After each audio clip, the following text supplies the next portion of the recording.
साडे YouTube channel समाइला tutorials विच तुहाडा स्वागत है। मैं ब्रिजराज कंप्यूटर टीचर। अज असी सबजैक्ट कंप्यूटर साइंस जमात 10वीं पार्ट 5 डैस्कटॉप पब्लिशिंग विच इस पाठ के छोटे उत्तरां वाले प्रश्न अते वड्डे उत्तरां वाले प्रश्न पढ़ांगे। आओ देखते हाँ। छोटे उत्तरां वाले प्रश्न। नंबर 1, डैस्कटॉप पब्लिशिंग की है। डैस्कटॉप पब्लिशिंग नूं DTP भी कहा जाता है। इस विच कंप्यूटर ਅਤੇ कुछ सॉफ्टवेयरां की मदद नाल डिजाइन वाले दस्तावेज तैयार किए जा सकते हैं। इसकी वरतों विजिटिंग कार्ड, मैगजीन, कैलेंडर, इश्तिहार आदि तैयार करने लई की जाती है। अगर आप सिंपल शब्दों में गल करिए तो जिहड़े डैस्कटॉप पब्लिशिंग सॉफ्टवेयर ने इहदी मदद नाल असीं डिजाइनिंग कर सकते हैं तो उहदे नाल असीं प्रिंटिंग भी कर सकते हैं। तो ये असीं जिद्दां कोरल ड्रा, फोटोशॉप ते पेज मेकर आदि सॉफ्टवेयर की वरतों करते हैं ताकि वधिया डिजाइन वाले डॉक्यूमेंट जिहड़े वो तैयार किए जा सकन। नैक्सट है प्रिंटर दीयां वख-वख किस्मां किहड़ियां हन। जिहड़े प्रिंटर ने यह दो किस्म के हुंदे ने। Number 1, impact printer. Impact printer वो हुंदे ने जिहड़े प्रिंटिंग के दौरान आवाज़ करते हैं। Impact printer which printer head print करन समय कागज उपर स्ट्राइक करते हैं। कि जिहड़े इंपैक्ट प्रिंटर है इहदे विच एक हैड लगा हुंदा है जिहड़ा कागज उपर स्ट्राइक करता है जदों प्रिंटिंग करते हैं। यह प्रिंटर काम करन समय आवाज़ करते हैं। तो मैं पहले भी दस्सिया कि यह प्रिंटर काम करन समय आवाज़ करते हैं, प्रिंटिंग के दौरान आवाज़ करते हैं। क्यों? क्योंकि इहदे एक हैड लगा हुंदा है ते हैड जदों कागज उत्ते जां रिबन उत्ते स्ट्राइक करेगा तो आवाज़ जनरेट होगी। उदाहरण वजों डॉटमैटिक्स प्रिंटर ते डेजीविल प्रिंटर। यह डॉटमैटिक्स ते डेजीविल प्रिंटर है यह उदाहरण ने इंपैक्ट प्रिंटर की। यह दोनों प्रिंटर प्रिंटिंग के दौरान आवाज़ करते हैं क्योंकि इन्हां विच प्रिंट हैड लग्या हुंदा है। नैक्सट है नॉन इंपैक्ट प्रिंटर। जे इंपैक्ट प्रिंटर प्रिंटिंग के दौरान आवाज़ करते हैं तो नॉन इंपैक्ट प्रिंटर प्रिंटिंग के दौरान आवाज़ नहीं करते। Non impact printer which printer head print करने लई कागज उपर स्ट्राइक नहीं करता। जिहड़े नॉन इंपैक्ट प्रिंटर है इन्हां विच जिहड़ा हैड है वो पेपर ते स्ट्राइक नहीं करता। यह प्रिंटर काम करते समय आवाज़ नहीं करते। जे प्रिंटर हैड स्ट्राइक नहीं करेगा तो जिहदे करके आवाज़ भी जनरेट नहीं करेंगे। उदाहरण वजों इंकजैट प्रिंटर अते लेजर प्रिंटर। जिहड़े इंकजैट अते लेजर प्रिंटर ने दोनों नॉन इंपैक्ट प्रिंटर ने। नैक्सट है मार्जिन की है। मार्जिन का मतलब होंदा है कि जदों असीं कोई पेज डिजाइन करते हैं तो डिजाइनिंग के दौरान टॉप तो बॉटम तो लैफ्ट से तो राइट साइड तो जिहड़ी खाली स्पेस छड्डदे हां उसनूं बोलते हैं मार्जिन। इसनूं हाशिया भी कहा जाता है। मार्जिन नूं असीं स्पेस का हाशिया भी कह सकते हैं। यह दस्तावेज विच ऑब्जेक्ट अते पेज की हद विचकारली दूरी हुंदी है। मीनस कि जिहड़ा मार्जिन है वो जिहड़ा साडा ऑब्जेक्ट है जां पेज है उहदे विचकार जिहड़ी हद हुंदी है उहदी दूरी नूं सैट करदा है। मार्जिन यह दसदा है कि किसी पेज के चारे पासे कितनी थां खाली है। इसनूं इंच या सेंटीमीटर विच मापिया जाता है। मार्जिन 4 किस्म के होंदे हैं। तुहानूं पहले भी दस्सिआ टॉप मार्जिन, खब्बा मार्जिन, सज्जा मार्जिन अते हेठा मार्जिन। जिहड़ा टॉप मार्जिन है यह कित्थे हुंदा है जिहड़ी आपां टॉप तो स्पेस छड्डदे हां। खब्बा मार्जिन जिहड़ी लैफ्ट साइड तो स्पेस छड्डदे हां। सज्जा मार्जिन जे राइट साइड तो स्पेस छड्डदे हां ते हेठा मार्जिन जे असीं बॉटम तो जगह छड्डदे हां। जिस तरह एक मैं तुहानूं एग्जांपल दस रहा। एक साडा पेज है जिहड़ा दिखाई दे रहा है। पेज दे उत्तों जिहड़ी जगह छड्ड रहे हैं वो टॉप मार्जिन है। जिहड़ी लैफ्ट तो छड्ड रहे हो खब्बा मार्जिन है। जिहड़ा राइट साइड तो छड्ड रहे हो सज्जा मार्जिन है ते जिहड़ी थल्लों छड्ड रहे हो वो की है बॉटम मार्जिन है जां हेठा मार्जिन है। इस तरह मार्जिन की मदद नाल कि पेज की साइडां तो जिहड़ी है वो दूरी सैट कर सकते हैं जां स्पेस सैट कर सकते हैं। नैक्सट क्वेश्चन है गटर पोजीशन जां गटर मार्जिन तो तुसीं की समझते हो। गटर पोजीशन जां मार्जिन का अर्थ है कि दस्तावेज विच बाइंडिंग के लिए स्पेस छड्डना तां जो कि जदों असीं किसी दस्तावेज नूं जां डॉक्यूमेंट नूं बाइंड करिए तां साडा जिहड़ा टैक्सट छुपे ना ਉਹਦੇ ਲਈ गटर पोजीशन ਜਾਂ गटर मार्जिन की ਵਰਤੋਂ ਹੁੰਦੀ है। यह ਉਹ खाली ਥਾਂ ਹੁੰਦੀ ਹੈ ਜਿਸ ਨੂੰ ਬਾइंड ਕਰਨ ਲਈ ਵਰਤਿਆ ਜਾਂਦਾ ਹੈ। गटर पोजीशन पेज के टॉप ਜਾਂ ਲੈਫਟ किनारे ਉੱਪਰ मौजूद हो सकती है। मीनस कि जिद्दां मार्जिन 4 तरह के ਹੁੰਦੇ ਨੇ बट ਜਿਹੜੀ गटर पोजीशन है ਇਹ दो साइडाਂ ਤੇ सैट ਕੀਤੀ ਜਾ ਸਕਦੀ ਹੈ टॉप ਤੇ ਜਾਂ ਲੈਫਟ ਤੇ। ਇਸ ਦਾ ਉਦੇਸ਼ ਟੈਕਸਟ ਨੂੰ ਬਾइंड ਵਿੱਚ ਆਉਣ ਤੋਂ ਬਚਾਉਣਾ ਹੁੰਦਾ ਹੈ। ਇਹਦਾ मतलब है कि ਜਦੋਂ ਅਸੀਂ ਕਿਸੇ ਡਾਕੂਮੈਂਟ ਦੀ ਬਾइंडिंग ਕਰਾਵਾਂਗੇ ਟੈਕਸਟ ਉਹਦੇ ਵਿੱਚ ਨਾ ਆਏ ਉਹਦੇ ਲਈ ਵੱਖਰੀ ਸਪੇਸ ਹੀ ਰਿਜ਼ਰਵ ਹੋ ਜੇ ਤਾਂ ਉਹਨੂੰ ਬੋਲਦੇ ਹੈ ਗਟਰ। ਹੁਣ ਨੀਚੇ ਐਗਜ਼ਾਮਪਲ ਦੇਖ ਲਿਓ, ਜਿਹੜੀ ਪਹਿਲੀ ਫਾਈਲ ਹੈ ਇਹਦੇ ਵਿੱਚ ਆਪਾਂ ਲੈਫਟ ਸਾਈਡ ਤੋਂ ਕੀ ਹੈ, ਲੈਫਟ ਗਟਰ ਮਾਰਜਿਨ ਸ਼ੋ ਕਰਦੇ ਪਏ ਹਾਂ, ਤੇ ਇਹ ਜਿਹੜਾ ਰਾਈਟ ਸਾਈਡ ਤੇ ਹੈ ਇਹ ਟੌਪ ਮਾਰਜਿਨ ਸ਼ੋ ਕਰਦੇ ਪਏ। ਇਸ ਦਾ ਕਹਿ ਸਕਦੇ ਹਾਂ ਕਿ ਜਿਹੜਾ ਗਟਰ ਪੋਜੀਸ਼ਨ ਜਾਂ ਗਟਰ ਮਾਰਜਿਨ ਹੈ ਉਹ ਬਾਈਂਡਿੰਗ ਸਪੇਸ ਲਈ ਵਰਤਿਆ ਜਾਂਦਾ, ਜਾਂ ਇਹਦੇ ਵਿੱਚ ਲੈਫਟ ਸਾਈਡ ਤੋਂ ਸਪੇਸ ਰਿਜ਼ਰਵ ਰੱਖ ਸਕਦੇ ਹਾਂ ਜਾਂ ਟੌਪ ਤੋਂ। ਨੈਕਸਟ ਹੈ ਗ੍ਰਾਫਿਕਸ ਕੀ ਹਨ। ਗ੍ਰਾਫਿਕਸ ਦਾ ਅਰਥ ਹੁੰਦਾ ਹੈ ਤਸਵੀਰਾਂ। ਗ੍ਰਾਫਿਕਸ ਕੰਪਿਊਟਰ ਤੇ ਕਿਸੇ ਵੀ ਕਿਸਮ ਦੀ ਵਿਜ਼ੂਅਲ ਪੇਸ਼ਕਾਰੀ ਨੂੰ ਕਹਿੰਦੇ ਹਨ। ਇਹ ਆਮ ਟੈਕਸਟ ਤੋਂ ਵੱਖ ਹੁੰਦਾ ਹੈ। ਆਮ ਤੌਰ ਤੇ ਗ੍ਰਾਫਿਕਸ ਕੰਪਿਊਟਰ ਸਕਰੀਨ ਤੇ ਨਜ਼ਰ ਆਉਣ ਵਾਲੀਆਂ ਤਸਵੀਰਾਂ ਹੁੰਦੀਆਂ ਹਨ। ਮੀਨਸ ਕਿ ਜਦੋਂ ਅਸੀਂ ਕਿਸੇ ਵੀ ਸੂਚਨਾ ਨੂੰ ਤਸਵੀਰਾਂ ਦੀ ਮਦਦ ਨਾਲ ਪੇਸ਼ ਕਰਦੇ ਹਾਂ ਤਾਂ ਉਸ ਨੂੰ ਕੀ ਕਹਿੰਦੇ ਨੇ, ਗ੍ਰਾਫਿਕਸ। ਨੈਕਸਟ ਹੈ WYSIWYG ਤੋਂ ਕੀ ਭਾਵ ਹੈ। ਇਸ ਦਾ ਪੂਰਾ ਨਾਮ ਹੈ what you see is what you get। ਇਸ ਦਾ ਅਰਥ ਹੈ ਤੁਸੀਂ ਜਿਸ ਪ੍ਰਕਾਰ ਆਪਣੇ ਦਸਤਾਵੇਜ਼ ਨੂੰ ਕੰਪਿਊਟਰ ਤੇ ਦੇਖਦੇ ਹੋ ਉਸੇ ਕਿਸਮ ਦਾ ਹੀ ਤੁਸੀਂ ਉਸ ਨੂੰ ਪ੍ਰਿੰਟ ਰੂਪ ਵਿੱਚ ਪ੍ਰਾਪਤ ਕਰੋਗੇ। ਮੀਨਸ ਕਿ WYSIWYG ਨਾਲ ਕੀ ਹੁੰਦਾ ਹੈ ਕਿ ਮੰਨ ਲਓ ਅਸੀਂ ਕੋਈ ਦਸਤਾਵੇਜ਼ ਕੰਪਿਊਟਰ ਵਿੱਚ ਤਿਆਰ ਕੀਤਾ ਹੈ, ਪ੍ਰਿੰਟ ਲੈਣ ਤੋਂ ਪਹਿਲਾਂ ਸਾਨੂੰ ਜਿੱਦਾਂ ਦਾ ਸਕਰੀਨ ਤੇ ਨਜ਼ਰ ਆ ਰਿਹਾ, ਜਦੋਂ ਅਸੀਂ ਪ੍ਰਿੰਟਿੰਗ ਲਾਵਾਂਗੇ ਬਿਲਕੁਲ ਉਹ ਸੇਮ ਟੂ ਸੇਮ ਨਜ਼ਰ ਆਏਗਾ, ਉਹਦੇ 'ਚ ਕੋਈ ਵੀ ਚੇਂਜ ਨਜ਼ਰ ਨਹੀਂ ਆਵੇਗੀ। ਤਾਂ ਉਸ ਨੂੰ ਕੀ ਬੋਲਦੇ ਹੈ, WYSIWYG means what you see what you get। ਵੱਡੇ ਉਤਰਾਂ ਵਾਲੇ ਪ੍ਰਸ਼ਨ। ਪਹਿਲਾ ਪ੍ਰਸ਼ਨ ਹੈ ਵੈਕਟਰ ਗ੍ਰਾਫਿਕਸ ਅਤੇ ਬਿਟਮੈਪ ਗ੍ਰਾਫਿਕਸ ਵਿੱਚ ਅੰਤਰ ਲਿਖੋ। इधर खब्बे पासे मैं वैक्टर ग्राफिक्स लिया है, सज्जे पासे बिटमैप ग्राफिक्स लिया है। पहला पॉइंट है इस विच तस्वीरां बनाउण लई लाइनस अते कर्व्स आदि दी वरतों हुंदी है। मीनस कि वैक्टर ग्राफिक्स विच जो तस्वीरां बनानी है ਉਹਦੇ ਚ ਲਾਈਨਾਂ ਅਤੇ कर्व्स ਦੀ ਵਰਤੋਂ ਹੁੰਦੀ ਹੈ। ਰਾਈਟ ਸਾਈਡ ਤੇ ਬਿਟਮੈਪ ਗ੍ਰਾਫਿਕਸ।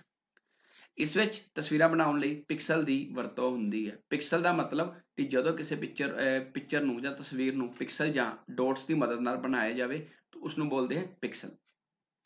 ਸੈਕੰਡ ਪੁਆਇੰਟ ਇਸ ਵਿੱਚ ਹਰ ਇੱਕ ਆਬਜੈਕਟ ਨੂੰ ਵੱਖਰੇ ਤੌਰ ਤੇ ਐਡਿਟ ਕੀਤਾ ਜਾ ਸਕਦਾ ਹੈ। ਮੀਨਸ ਕਿ ਵੈਕਟਰ ਗ੍ਰਾਫਿਕਸ ਦੇ ਅੰਦਰ ਜੇਕਰ ਕਿਸੇ ਤਸਵੀਰ ਨੂੰ ਅਸੀਂ ਐਡਿਟ ਕਰਨਾ ਹੈ, ਬਦਲਣਾ ਹੈ, ਮੋਡੀਫਾਈ ਕਰਨਾ ਹੈ, ਉਹ ਕਰ ਸਕਦੇ ਹਾਂ। ਤੇ ਰਾਈਟ ਸਾਈਡ ਤੇ ਬਿਟਮੈਪ ਇਸ ਵਿੱਚ ਹਰ ਆਬਜੈਕਟ ਨੂੰ ਵੱਖਰੇ ਤੌਰ ਤੇ ਐਡਿਟ ਨਹੀਂ ਕੀਤਾ ਜਾ ਸਕਦਾ। ਮੀਨਸ ਕਿ ਬਿਟਮੈਪ ਗ੍ਰਾਫਿਕਸ ਵਿੱਚ ਹਰ ਪਿਕਚਰ ਨੂੰ ਵੱਖਰੇ ਤੌਰ ਤੇ ਅਸੀਂ ਬਦਲ ਨਹੀਂ ਸਕਦੇ। ਥਰਡ ਪੁਆਇੰਟ ਵੈਕਟਰ ਗ੍ਰਾਫਿਕ ਵਿੱਚ ਫਾਈਲ ਦਾ ਆਕਾਰ ਛੋਟਾ ਹੁੰਦਾ ਹੈ। ਮੀਨਸ ਕਿ ਵੈਕਟਰ ਗ੍ਰਾਫਿਕਸ 'ਚ ਜਿਹੜੀ ਫਾਈਲ ਆਪਾਂ ਸੇਵ ਕਰਦੇ ਹਾਂ ਉਸ ਦਾ ਆਕਾਰ ਛੋਟਾ ਹੁੰਦਾ ਹੈ ਰਾਈਟ ਸਾਈਡ ਤੇ। ਇਸ ਵਿੱਚ ਫਾਈਲ ਦਾ ਆਕਾਰ ਵੱਡਾ ਹੁੰਦਾ ਹੈ। ਕਿਉਂ? ਕਿਉਂਕਿ ਜਿਹੜੀ ਪਿਕਚਰ ਹੈਗੀ ਹੈ ਉਹ ਪਿਕਸਲ ਦੀ ਫਾਰਮ 'ਚ ਸਟੋਰ ਹੋ ਰਹੀ ਹੈ। ਫੋਰਥ ਪੁਆਇੰਟ ਇਸ ਵਿੱਚ ਤਸਵੀਰ ਦਾ ਆਕਾਰ ਬਦਲਣ ਤੇ ਤਸਵੀਰ ਦੀ ਗੁਣਵੱਤਾ ਨਹੀਂ ਘਟਦੀ। ਮੀਨਸ ਕਿ ਵੈਕਟਰ ਗ੍ਰਾਫਿਕਸ ਵਿੱਚ ਜੇਕਰ ਅਸੀਂ ਕਿਸੇ ਤਸਵੀਰ ਦਾ ਸਾਈਜ਼ ਜਾਂ ਆਕਾਰ ਛੋਟਾ ਜਾਂ ਵੱਡਾ ਕਰਦੇ ਹਾਂ ਤਾਂ ਉਸ ਦੀ ਜਿਹੜੀ ਰੈਜ਼ੋਲੂਸ਼ਨ ਹੈ ਉਹ ਖਰਾਬ ਨਹੀਂ ਹੁੰਦੀ। ਰਾਈਟ ਸਾਈਡ ਤੇ ਬਿਟਮੈਪ ਵਿੱਚ ਇਸ ਵਿੱਚ ਤਸਵੀਰ ਦਾ ਆਕਾਰ ਬਦਲਣ ਤੇ ਤਸਵੀਰ ਦੀ ਗੁਣਵੱਤਾ ਘਟ ਜਾਂਦੀ ਹੈ। ਮੀਨਸ ਕਿ ਜੇ ਤਸਵੀਰ ਦਾ ਆਕਾਰ ਛੋਟਾ ਵੱਡਾ ਕਰਦੇ ਹਾਂ ਤਾਂ ਉਸ ਦੀ ਰੈਜ਼ੋਲੂਸ਼ਨ ਜਾਂ ਕੁਆਲਿਟੀ ਘਟ ਜਾਂਦੀ ਹੈ। ਫਿਫਥ ਪੁਆਇੰਟ ਇਹ ਲੋਗੋ, ਆਈਕਨ, ਕਲਿੱਪ ਆਰਟ ਆਦਿ ਬਣਾਉਣ ਲਈ ਉਚਿਤ ਹੈ। ਮੀਨਸ ਕਿ ਜਿਹੜਾ ਵੈਕਟਰ ਗ੍ਰਾਫਿਕਸ ਹੈ ਇਹ ਲੋਗੋ, ਆਈਕਨਸ, ਕਲਿੱਪ ਆਰਟ ਆਦि ਬਣਾਉਣ ਲਈ ਵਧੀਆ ਹੈ। ਰਾਈਟ ਸਾਈਡ ਤੇ ਬਿਟਮੈਪ ਗ੍ਰਾਫਿਕ ਤਸਵੀਰਾਂ ਬਣਾਉਣ ਲਈ ਉਚਿਤ ਹੈ। ਮੀਨ ਕਿ ਜੇਕਰ ਅਸੀਂ ਫੋਟੋਗ੍ਰਾਫ ਜਾਂ ਤਸਵੀਰਾਂ ਬਣਾਉਣੀਆਂ ਹੋਣ ਤੇ ਉਹਦੇ ਲਈ ਬਿਟਮੈਪ ਗ੍ਰਾਫਿਕਸ ਵਧੀਆ ਹੈ। 6 ਪੁਆਇੰਟ ਇਸ ਵਿੱਚ .cdr, .ps ਆਦि ਫਾਈਲਾਂ ਦੀ ਵਰਤੋਂ ਹੁੰਦੀ ਹੈ। ਮੀਨਸ ਜਿਹੜੇ ਵੈਕਟਰ ਗ੍ਰਾਫਿਕਸ ਹੈ ਇਹਦੇ ਲਈ ਕੋਰਲਡਰਾ ਜਾਂ ਫੋਟੋਸ਼ੋਪ ਆਦਿ ਫਾਈਲਾਂ ਦੀ ਵਰਤੋਂ ਹੁੰਦੀ ਹੈ।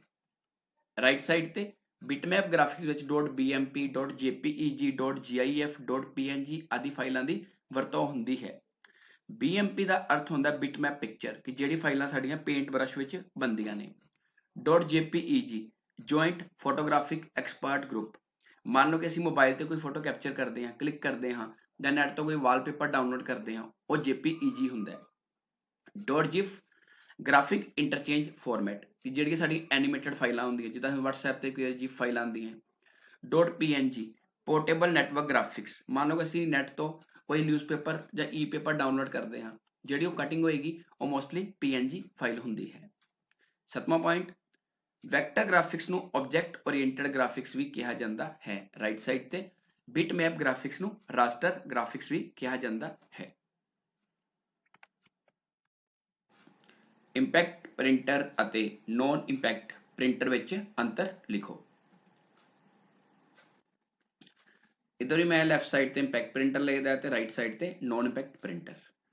इंपैक्ट प्रिंटर ਦਾ ਪਹਿਲਾ ਪੁਆਇੰਟ ਹੈ ਇਹਨਾਂ ਵਿੱਚ ਪ੍ਰਿੰਟਿੰਗ ਕਰਨ ਲਈ ਪ੍ਰਿੰਟ ਹੈਡ ਦੀ ਵਰਤੋਂ ਹੁੰਦੀ ਹੈ ਤੇ ਰਾਈਟ ਸਾਈਡ ਤੇ ਇਹਨਾਂ ਵਿੱਚ ਪ੍ਰਿੰਟਿੰਗ ਕਰਨ ਲਈ ਪ੍ਰਿੰਟ ਹੈਡ ਦੀ ਵਰਤੋਂ ਨਹੀਂ ਹੁੰਦੀ। Second point, impact printer print ਕਰਨ ਸਮੇਂ ਆਵਾਜ਼ ਕਰਦੇ ਹਨ। ਮਤਲਬ ਜਿਹੜੇ ਇੰਪੈਕਟ ਪ੍ਰਿੰਟਰ ਹੈ ਇਹਨਾਂ 'ਚ ਪ੍ਰਿੰਟ ਹੈਡ ਲੱਗਾ ਹੁੰਦਾ ਹੈ, ਉਹ ਹੈਡ ਜਦੋਂ ਪੇਜ ਤੇ ਸਟ੍ਰਾਈਕ ਕਰਦਾ ਹੈ, ਕਾਗਜ਼ ਤੇ ਸਟ੍ਰਾਈਕ ਕਰਦਾ ਹੈ ਤੇ ਉਹ ਆਵਾਜ਼ ਪੈਦਾ ਕਰਦੇ ਨੇ। ਰਾਈਟ ਸਾਈਡ ਤੇ ਇਹ ਪ੍ਰਿੰਟਰ ਪ੍ਰਿੰਟ ਕਰਨ ਸਮੇਂ ਆਵਾਜ਼ ਨਹੀਂ ਕਰਦੇ ਕਿਉਂਕਿ ਇਹਨਾਂ ਵਿੱਚ ਜਿਹੜਾ ਪ੍ਰਿੰਟ ਹੈਡ ਹੈ ਉਹ ਪੇਜ ਤੇ ਸਟ੍ਰਾਈਕ ਨਹੀਂ ਕਰਦਾ। ਥਰਡ ਪੁਆਇੰਟ, ਇਹਨਾਂ ਵਿੱਚ ਪ੍ਰਿੰਟ ਹੈਡ ਪੇਪਰ ਤੇ ਸਟ੍ਰਾਈਕ ਕਰਦਾ ਹੈ। ਮੀਨਸ ਕਿ ਇੰਪੈਕਟ ਪ੍ਰਿੰਟਰ ਵਿੱਚ ਜਿਹੜਾ ਪ੍ਰਿੰਟ ਹੈਡ ਹੈ ਉਹ ਪੇਪਰ ਤੇ ਹਿੱਟ ਕਰਦਾ ਜਾਂ ਸਟ੍ਰਾਈਕ ਕਰਦਾ ਹੈ। ਰਾਈਟ ਸਾਈਡ ਤੇ ਨॉन ਇੰਪੈਕਟ ਪ੍ਰਿੰਟਰਾਂ ਵਿੱਚ ਪ੍ਰਿੰਟ ਹੈਡ ਪੇਪਰ ਤੇ ਸਟ੍ਰਾਈਕ ਨਹੀਂ ਕਰਦਾ। ਚੌਥਾ ਪੁਆਇੰਟ, ਇੰਪੈਕਟ ਪ੍ਰਿੰਟਰ ਆਮ ਤੌਰ ਤੇ ਸਸਤੇ ਹੁੰਦੇ ਹਨ ਤੇ ਰਾਈਟ ਸਾਈਡ ਤੇ ਜਿਹੜੇ ਨॉन ਇੰਪੈਕਟ ਪ੍ਰਿੰਟਰ ਹੈ ਇਹ ਮਹਿੰਗੇ ਹੁੰਦੇ ਹਨ। ਪੰਜਵਾਂ ਪੁਆਇੰਟ, ਅੱਜ ਕੱਲ ਇਹਨਾਂ ਦੀ ਵਰਤੋਂ ਘੱਟ ਹੁੰਦੀ ਹੈ। ਮੀਨਸ ਕਿ ਜਿਹੜੇ ਇੰਪੈਕਟ ਪ੍ਰਿੰਟਰ ਹੈ ਇਹ ਘੱਟ ਵਰਤੇ ਜਾਂਦੇ ਹਨ। ਘੱਟ ਕਿਉਂ ਵਰਤੇ ਜਾਂਦੇ ਹਨ? ਕਿਉਂਕਿ ਇਹਨਾਂ ਦੀ ਜਿਹੜੀ ਪ੍ਰਿੰਟ ਕੁਆਲਿਟੀ ਹੈ ਉਹ ਇੰਨੀ ਵਧੀਆ ਨਹੀਂ ਹੁੰਦੀ ਤੇ ਦੂਸਰਾ ਇਹਨਾਂ ਦੀ ਸਪੀਡ ਜਿਹੜੀ ਹੈ ਉਹ ਘੱਟ ਹੁੰਦੀ ਹੈ। ਰਾਈਟ ਸਾਈਡ ਤੇ ਅੱਜ ਕੱਲ ਇਹਨਾਂ ਦੀ ਵਰਤੋਂ ਜ਼ਿਆਦਾ ਹੁੰਦੀ ਹੈ। ਮੀਨਸ ਕਿ ਜਿਹੜੇ ਨॉन ਇੰਪੈਕਟ ਪ੍ਰਿੰਟਰ ਹੈ ਇਹ ਜ਼ਿਆਦਾ ਵਰਤੇ ਜਾਂਦੇ ਹਨ ਕਿਉਂਕਿ ਇਹਨਾਂ ਦੀ ਪ੍ਰਿੰਟ ਕੁਆਲਿਟੀ ਜ਼ਿਆਦਾ ਵਧੀਆ ਹੈ। 6 ਪੁਆਇੰਟ, ਇਹਨਾਂ ਵਿੱਚ ਸਿਆਹੀ ਲਈ ਰਿਬਨ ਦੀ ਵਰਤੋਂ ਹੁੰਦੀ ਹੈ। ਮੀਨਸ ਕਿ ਜਿਹੜੇ ਇੰਪੈਕਟ ਪ੍ਰਿੰਟਰ ਹੈ ਇਹਨਾਂ 'ਚ ਰਿਬਨ ਲੱਗਾ ਹੁੰਦਾ ਹੈ, ਰਿਬਨ ਉੱਤੇ ਇੰਕ ਲੱਗੀ ਹੁੰਦੀ ਹੈ। ਜਦੋਂ ਕਾਗਜ਼ ਤੇ ਉੱਪਰ ਰਿਬਨ ਦੇ ਨਾਲ ਪ੍ਰਿੰਟ ਹੈਡ ਸਟ੍ਰਾਈਕ ਕਰਦਾ ਹੈ ਤਾਂ ਉਹ ਕਰੈਕਟਰ ਕਾਗਜ਼ ਤੇ ਛਪ ਜਾਂਦਾ ਹੈ। 6 ਪੁਆਇੰਟ ਇਧਰ ਰਾਈਟ ਸਾਈਡ ਤੇ ਇਹਨਾਂ ਵਿੱਚ ਸਿਆਹੀ ਲਈ ਇੰਕ, ਕਾਰਟ੍ਰਿਜ ਜਾਂ ਟੋਨਰ ਦੀ ਵਰਤੋਂ ਹੁੰਦੀ ਹੈ। ਮੀਨਸ ਕਿ ਜਿਹੜੇ ਨॉन ਇੰਪੈਕਟ ਪ੍ਰਿੰਟਰ ਹੈ ਇਹਨਾਂ ਵਿੱਚ ਜਿਹੜੇ ਇੰਕਜੈਟ ਪ੍ਰਿੰਟਰ ਹੈ ਉਹਨਾਂ 'ਚ ਕਾਰਟ੍ਰਿਜ ਵਰਤੀ ਜਾਂਦੀ ਹੈ। ਕਾਰਟ੍ਰਿਜ 'ਚ ਇੰਕ ਭਰੀ ਹੁੰਦੀ ਹੈ, ਉਹ ਕਲਰਡ ਵੀ ਹੋ ਸਕਦੀ ਹੈ ਤੇ ਬਲੈਕ ਐਂਡ ਵਾਈਟ ਵੀ ਹੋ ਸਕਦੀ ਹੈ। ਜਿਹੜਾ ਟੋਨਰ ਹੈ ਇਹਦੇ ਵਿੱਚ ਬਲੈਕ ਕਲਰ ਦਾ ਪਾਊਡਰ ਭਰਿਆ ਹੁੰਦਾ ਹੈ ਜਿਹਦੇ ਨਾਲ ਲੇਜ਼ਰ ਪ੍ਰਿੰਟ ਜਿਹੜੇ ਪ੍ਰਿੰਟਰ ਹੈ ਉਹ ਪ੍ਰਿੰਟਿੰਗ ਕਰਦੇ ਨੇ। 7th ਪੁਆਇੰਟ, ਉਦਾਹਰਨ ਵਜੋਂ ਡਾਟਮੈਟਿਕਸ ਪ੍ਰਿੰਟਰ, ਡੇਜ਼ੀਵਿਲ ਪ੍ਰਿੰਟਰ, ਚੇਨ ਪ੍ਰਿੰਟਰ ਆਦਿ। ਐਡ ਪ੍ਰਿੰਟਰ ਨੇ ਇਹ ਇੰਪੈਕਟ ਪ੍ਰਿੰਟਰ ਨੇ ਕਿਉਂਕਿ ਇਹ ਪ੍ਰਿੰਟਰ ਕੀ ਕਰਦੇ ਨੇ ਕਿ ਜਦੋਂ ਪ੍ਰਿੰਟਿੰਗ ਕਰਦੇ ਤੇ ਆਵਾਜ਼ ਕਰਦੇ ਨੇ ਕਿਉਂਕਿ ਇਹਨਾਂ 'ਚ ਪ੍ਰਿੰਟ ਹੈਡ ਪੇਪਰ ਤੇ ਸਟ੍ਰਾਈਕ ਕਰਦਾ ਹੈ। ਤੇ ਰਾਈਟ ਸਾਈਡ ਤੇ ਇੰਕਜੈਟ ਪ੍ਰਿੰਟਰ ਅਤੇ ਲੇਜ਼ਰ ਪ੍ਰਿੰਟਰ। ਜਿਹੜਾ ਇੰਕਜੈਟ ਤੇ ਲੇਜ਼ਰ ਪ੍ਰਿੰਟਰ ਹੈ ਇਹ ਨॉन ਇੰਪੈਕਟ ਪ੍ਰਿੰਟਰ ਹੈ। ਜਿਹੜਾ ਇੰਕਜੈਟ ਪ੍ਰਿੰਟਰ ਹੈ ਇਹ 'ਚ ਕਾਰਟ੍ਰਿਜ ਵਰਤੀ ਜਾਂਦੀ ਹੈ ਜਿਹਦੇ 'ਚ ਇੰਕ ਭਰੀ ਹੁੰਦੀ ਹੈ ਤੇ ਜਿਹੜਾ ਲੇਜ਼ਰ ਪ੍ਰਿੰਟਰ ਹੈ ਇਹਦੇ 'ਚ ਟੋਨਰ ਵਰਤਿਆ ਜਾਂਦਾ ਹੈ। ਤਾਂ ਟੋਨਰ ਵਿੱਚ ਤੁਹਾਨੂੰ ਪਹਿਲੇ ਵੀ ਦੱਸਿਆ ਕਿ ਬਲੈਕ ਕਲਰ ਦਾ ਪਾਊਡਰ ਭਰਿਆ ਹੁੰਦਾ ਹੈ ਜਿਹਦੇ ਨਾਲ ਉਹ ਪ੍ਰਿੰਟਿੰਗ ਕਰਦਾ ਹੈ। ਤੇ ਮੈਂ ਤੁਹਾਨੂੰ ਸਧਾਰਨ ਸ਼ਬਦਾਂ ਵਿੱਚ ਕਹਿ ਸਕਦਾ ਹਾਂ ਕਿ ਜਿਹੜਾ ਇੰਪੈਕਟ ਪ੍ਰਿੰਟਰ ਹੈ ਇਹ ਇੱਕ ਨੋਇਜ਼ੀ ਪ੍ਰਿੰਟਰ ਹੈ, ਮਤਲਬ ਆਵਾਜ਼ ਕਰਦਾ ਹੈ ਤੇ ਨॉन ਇੰਪੈਕਟ ਪ੍ਰਿੰਟਰ ਆਵਾਜ਼ ਨਹੀਂ ਕਰਦਾ ਪ੍ਰਿੰਟਿੰਗ ਦੇ ਦੌਰਾਨ। ਤੇ ਜਿਹੜੀ ਪ੍ਰਿੰਟ ਕੁਆਲਿਟੀ ਹੈਗੀ ਹੈ ਉਹ ਨॉन ਇੰਪੈਕਟ ਪ੍ਰਿੰਟਰ ਦੀ ਜ਼ਿਆਦਾ ਵਧੀਆ ਹੈ ਤੇ ਇੰਪੈਕਟ ਪ੍ਰਿੰਟਰ ਦੀ ਘੱਟ ਵਧੀਆ। ਤੇ ਜਿਹੜੇ ਇੰਪੈਕਟ ਪ੍ਰਿੰਟਰ ਹੈ ਇਹਨਾਂ ਦੀ ਪ੍ਰਿੰਟਿੰਗ ਕਰਨ ਦੀ ਜਿਹੜੀ ਸਪੀਡ ਹੈ ਉਹ ਘੱਟ ਹੁੰਦੀ ਹੈ ਤੇ ਜਿਹੜੇ ਨॉन ਇੰਪੈਕਟ ਪ੍ਰਿੰਟਰ ਹੈ ਇਹਨਾਂ ਦੀ ਪ੍ਰਿੰਟਿੰਗ ਸਪੀਡ ਇੰਪੈਕਟ ਪ੍ਰਿੰਟਰ ਨਾਲੋਂ ਜ਼ਿਆਦਾ ਹੁੰਦੀ ਹੈ। ਤੇ ਮੈਂ ਦੱਸਿਆ ਤੁਹਾਨੂੰ ਵੀ ਕਿ ਕੁਆਲਿਟੀ ਦੇ ਮਾਮਲੇ ਵਿੱਚ ਨॉन ਇੰਪੈਕਟ ਪ੍ਰਿੰਟਰ ਜ਼ਿਆਦਾ ਵਧੀਆ ਤੇ ਇੰਪੈਕਟ ਪ੍ਰਿੰਟਰ ਜਿਹੜਾ ਉਹ ਜ਼ਿਆਦਾ ਵਧੀਆ ਨਹੀਂ ਹੈ। ਤੇ ਜਿਹੜੇ ਤੁਹਾਡੇ ਇੰਪੈਕਟ ਪ੍ਰਿੰਟਰ ਹੁੰਦੇ ਨੇ ਇਹ mostly black and white colour he produce ਕਰਦੇ ਆ, ਲੇਕਿਨ ਜਿਹੜੇ ਨॉन ਇੰਪੈਕਟ ਪ੍ਰਿੰਟਰ ਹੈ ਇਹਦੇ ਵਿੱਚ ਅਸੀਂ ਬਲੈਕ ਐਂਡ ਵਾਈਟ ਤੇ ਨਾਲੋਂ ਨਾਲ ਕਲਰ ਪ੍ਰਿੰਟ ਵੀ ਕੱਢ ਸਕਦੇ ਹਾਂ। ਦੋ ਪ੍ਰਕਾਰ ਦੇ ਇੰਪੈਕਟ ਪ੍ਰਿੰਟਰਾਂ ਦੀ ਵਿਆਖਿਆ ਕਰੋ। ਸਭ ਤੋਂ ਪਹਿਲੇ ਅਸੀਂ ਗੱਲ ਕਰਦੇ ਹਾਂ ਡਾਟ ਮੈਟ੍ਰਿਕਸ ਪ੍ਰਿੰਟਰ ਦੀ। ਇਹ ਇੱਕ ਕਰੈਕਟਰ ਪ੍ਰਿੰਟਰ ਹੈ। ਮੀਨਸ ਕਿ ਇਹ ਇੱਕ ਸਮੇਂ ਤੇ ਇੱਕ ਕਰੈਕਟਰ ਪ੍ਰਿੰਟ ਕਰ ਸਕਦਾ ਹੈ, ਇਸ ਕਰਕੇ ਇਹਨੂੰ ਕਰੈਕਟਰ ਪ੍ਰਿੰਟਰ ਕਿਹਾ ਜਾਂਦਾ ਹੈ। ਇਸ ਵਿੱਚ ਪ੍ਰਿੰਟਰ ਹੈਡ ਤੇ ਪਿਨਾਂ ਲੱਗੀ ਹੁੰਦੀਆਂ ਹਨ। ਇਹਦੇ ਵਿੱਚ ਜਿਹੜਾ ਪ੍ਰਿੰਟ ਹੈਡ ਲੱਗਿਆ ਹੁੰਦਾ ਹੈ ਉਹ 'ਤੇ ਕੁਝ ਪਿੰਸ ਲੱਗੀਆਂ ਹੁੰਦੀਆਂ ਹਨ। ਨੋਰਮਲੀ ਜਿਹੜਾ ਡਾਟ ਮੈਟ੍ਰਿਕਸ ਪ੍ਰਿੰਟਰ ਹੈ ਇਹਦੇ ਵਿੱਚ 9 ਤੋਂ ਲੈ ਕੇ 24 ਤੱਕ ਪਿੰਨਾਂ ਹੋ ਸਕਦੀਆਂ ਹਨ। ਇਸ ਵਿੱਚ ਸਿਆਹੀ ਵਾਲਾ ਰਿਬਨ ਵੀ ਲੱਗਿਆ ਹੁੰਦਾ ਹੈ। ਮੀਨਸ ਕਿ ਇਹਦੇ 'ਚ ਕਰੈਕਟਰ ਪ੍ਰਿੰਟ ਕਰਨ ਲਈ ਇੱਕ ਰਿਬਨ ਲੱਗਿਆ ਹੁੰਦਾ ਹੈ। ਜਦੋਂ ਪ੍ਰਿੰਟਰ ਹੈਡ ਰਿਬਨ ਅਤੇ ਕਾਗਜ਼ ਤੇ ਸਟ੍ਰਾਈਕ ਕਰਦਾ ਹੈ ਤਾਂ ਇਹ ਪ੍ਰਿੰਟਰ ਡੋਟਸ ਦੇ ਰੂਪ ਵਿੱਚ ਪ੍ਰਿੰਟਿੰਗ ਕਰਦਾ ਹੈ। ਮੀਨਸ ਕਿ ਇਹਦੇ ਵਿੱਚ ਜਦੋਂ ਪ੍ਰਿੰਟਰ ਹੈਡ ਹੈ ਉਹ ਰਿਬਨ ਤੇ ਸਟ੍ਰਾਈਕ ਕਰੇਗਾ ਤੇ ਰਿਬਨ ਜਦੋਂ ਕਾਗਜ਼ ਤੇ ਸਟ੍ਰਾਈਕ ਕਰੇਗਾ, ਹਿੱਟ ਕਰੇਗਾ ਤਾਂ ਕੀ ਹੋਏਗਾ ਕਿ ਕਾਗਜ਼ ਦੇ ਉੱਤੇ ਜਿਹੜੀ ਪ੍ਰਿੰਟਿੰਗ ਹੈ ਉਹ ਡੋਟਸ ਦੇ ਰੂਪ ਵਿੱਚ ਪ੍ਰਿੰਟ ਹੋਵੇਗੀ। ਇਹਦੇ 'ਚ ਡੋਟਸ ਦੇ ਰੂਪ ਵਿੱਚ ਪ੍ਰਿੰਟਿੰਗ ਹੁੰਦੀ ਹੈ। ਉਹ ਕਿਉਂਕਿ ਇਹ 'ਚ ਪਿੰਨਾਂ ਲੱਗੀਆਂ ਹੁੰਦੀਆਂ ਤੇ ਪਿੰਨਾਂ ਕੀ ਕਰਦੀਆਂ ਡੋਟਸ ਦੇ ਰੂਪ ਵਿੱਚ ਪ੍ਰਿੰਟਿੰਗ ਕਰਦੀਆਂ ਹਨ। ਇਸ ਦੀ ਰਫ਼ਤਾਰ ਤੇਜ਼ ਹੁੰਦੀ ਹੈ। ਇਹ ਇੱਕ ਸਸਤਾ ਪ੍ਰਿੰਟਰ ਹੈ।